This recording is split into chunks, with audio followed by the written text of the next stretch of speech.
សាកសម័យមកបើសិនជាយើងជាក្មេងស្រីដែលកើតនៅតំបន់ជនបទ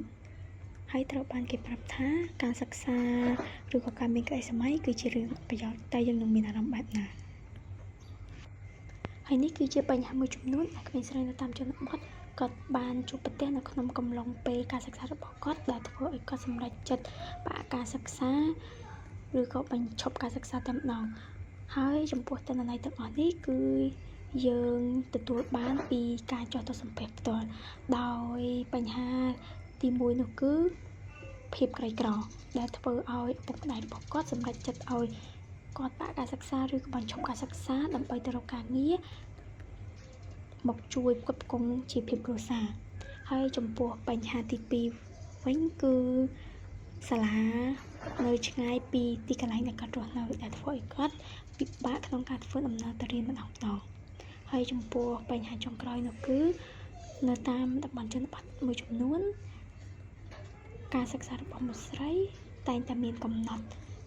ដោយគេផ្ដោតសំខាន់ទៅលើការ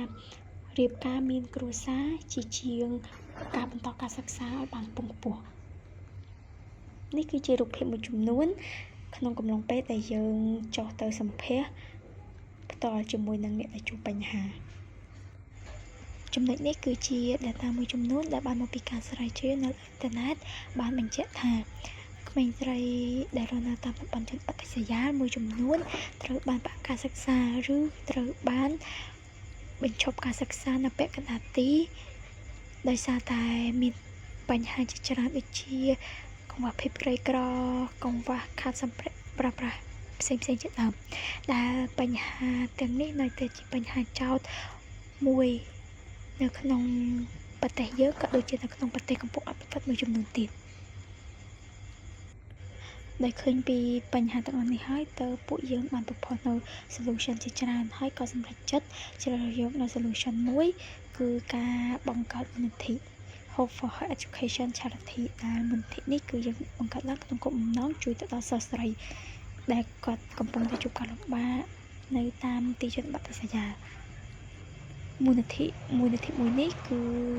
បង្កើតឡើងដែលអ្នកគ្រប់គ្នាដែលអ្នករាល់គ្នាអាចបរិច្ចាគនៅ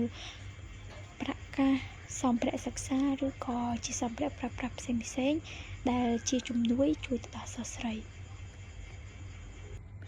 ហើយនេះគឺជាដំណើរការនៃមូលនិធិរបស់យើងដោយមុនដំបូងយើងធ្វើការ collaborate ជាមួយនឹង organization ណាមួយដែលមានគោលបំណងឬក៏គោលដៅដូចយើងឬក៏ស្តៀងយើងបន្ទាប់មកទៀតយើងប្រើប្រាស់ social media ដើម្បីធ្វើការចែករំលែកដើម្បីធ្វើការបង្ហោះនៅព័ត៌មានផ្សេងគោលដៅគោលបំណងនៃការបង្កើត charity មួយនេះហើយអ្នកទាំងអស់គ្នាអាចបរិច្ចាគជាប្រាក់កាសជាសម្ភារៈសិក្សាផ្សេងឬក៏ជាសម្ភារៈប្រើប្រាស់មួយចំនួនបន្ទាប់មកទៀតយើងយករបស់របរឬក៏សម្ភារៈដែលទទួលបានពីការបរិច្ចាគនេះទៅឲ្យដៃគូសហការរបស់យើងដើម្បីអាចយកទៅឧបត្ថម្ភឬក៏ទៅជួយដល់សិស្សស្រីបន្តទៀតចំពោះ target customer ឬក៏ target audience របស់យើងមានដូចជាក្រុមមនុស្សដែលគិតជឿនិងជួយ support ទៅលើការអប់រំរបស់ស្ត្រី corporate ឬក៏ business sponsor មួយចំនួនដែលតែងតែជួយឧបត្ថម្ភទៅលើការអប់រំនិង organization មួយចំនួនដែលផ្ដល់ជាថវិកា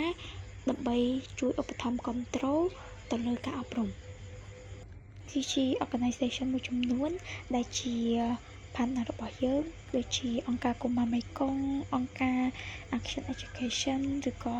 She Can ជាដើមចំពោះ our commitment ឬក៏ value proposition របស់ពួកយើងគឺយើងជួយឧបត្ថម្ភទៅលើការសិក្សារបស់គាត់ដើម្បីឲ្យគាត់អាចបញ្ចប់ការសិក្សាបានដែលវាអាចធ្វើឲ្យអនាគតរបស់គាត់មានភាពល្អប្រសើរជាងពេលបច្ចុប្បន្នហើយគាត់អាចជួយទៅដល់សហគមន៍របស់គាត់បានហើយមួយទៀតគឺសម្ភារៈឬក៏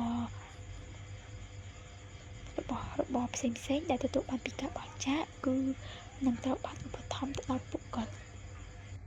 ហើយនេះគឺជា team របស់ពួកយើងដែលមានម្នាក់គឺជា team lead អ្នកដែលមើលការងារខុសត្រូវទូទៅ ហើយយើងមានខាងផ្នែក media ហើយនិង design ដែលគាត់ធ្វើខាងការ design និងធ្វើការផ្សព្វផ្សាយទៅលើ social media ផ្សេងៗខាងផ្នែក sponsorship តែគាត់ជាអ្នកស្វែងរក sponsor ធំៗពីក្រុមហ៊ុនឬក៏ organization ផ្សេងៗហើយមានអ្នក financial ដែលគាត់ជាអ្នកទុកដាក់លុយកាក់ផ្សេងៗដែលទទួលបានពីការបរិច្ចាគនិងផ្នែក logistics ដែលគាត់រៀបចំទុកដាក់មើលការខុសត្រូវទៅលើសម្ភារៈដែលទទួលបានពីការបរិច្ចាគតោះចែករំលែកក្តីស្រឡាញ់ជាមួយពួកយើងទាំងអស់គ្នា